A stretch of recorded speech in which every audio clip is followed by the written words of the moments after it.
Someone who has to bow down like that is a typical pathetic Japanese.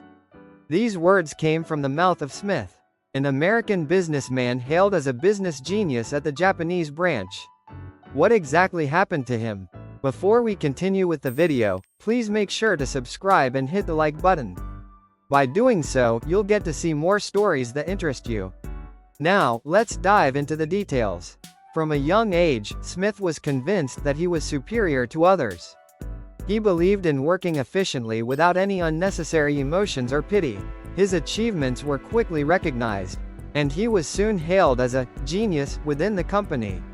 In meetings, he would repeat his confident statements, and did not hesitate to speak his mind to his superiors. More than anything, he believed that his colleagues and subordinates couldn't keep up, because he was too excellent, gradually turning into an egotist. At that time, when he was transferred to the Japanese branch, Smith saw it as an opportunity for further career advancement. However, a mild-mannered and timid superior named Miyagi awaited him there. This older man, nearing retirement, did not stand out in the company, and to Smith, he was just a burden.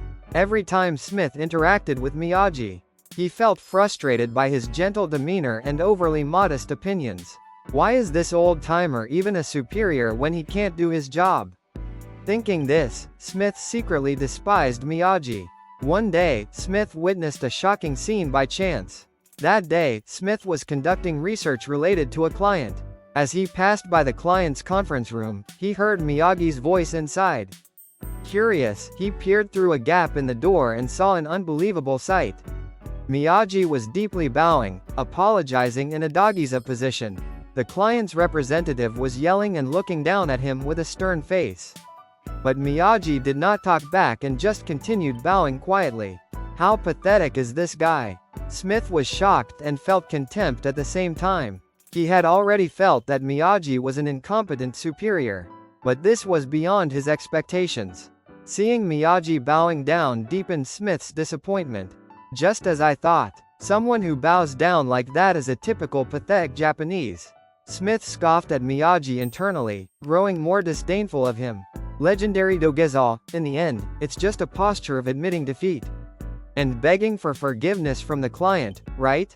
Smith thought disdainfully. From that day on, Smith treated Miyagi as nothing more than an incompetent superior, and never showed him any respect. However, his arrogant confidence crumbled suddenly one day. Smith made a fatal mistake in a major deal, causing billions in losses to the client. When he went to apologize, he tried to downplay his mistake, which enraged the client, leading to his confinement. "Call your superior," ordered the client, and Smith reluctantly contacted Miyagi, not expecting him to come. However, Miyagi appeared without any hesitation. He took all the verbal abuse and anger from the client, listening intently. Finally, he took a deep breath, slowly kneeled, and bowed his head to the ground. Smith was stunned by the sight. He couldn't believe Miyagi was bowing again. However, this time, his feelings were different from contempt. When the client's yelling stopped, the atmosphere in the room changed, and the president of the client company softened his attitude, eventually deciding to forgive the incident. In the car on the way back to the company, Smith broke the silence with a burning question. "Miyagi-san, why would you go so far as to bow down when it's not even your fault? Don't you have any pride?" Smith's voice was tinged with irritation. He couldn't accept that his superior had to cover for his mistake by bowing.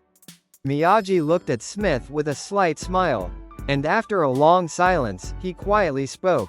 "Sumi-sukun, protecting my valuable subordinates is far more important than my own pride." Those words pierced Smith's heart. Miyagi's voice carried an unwavering conviction and deep warmth. At that moment, Smith realized the true strength of the man he had despised and thought incompetent. For the first time, he understood the weight and importance of acting for others, not just to protect his own pride and position. Tears naturally flowed from Smith's eyes, as he deeply felt his own cruelty and shallowness. Something significant shifted deep within him.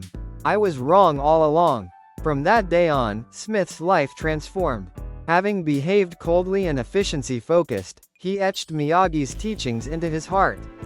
Finding what he should truly value, Now, as the president of a public company, he continues to share Miyagi's words with his employees.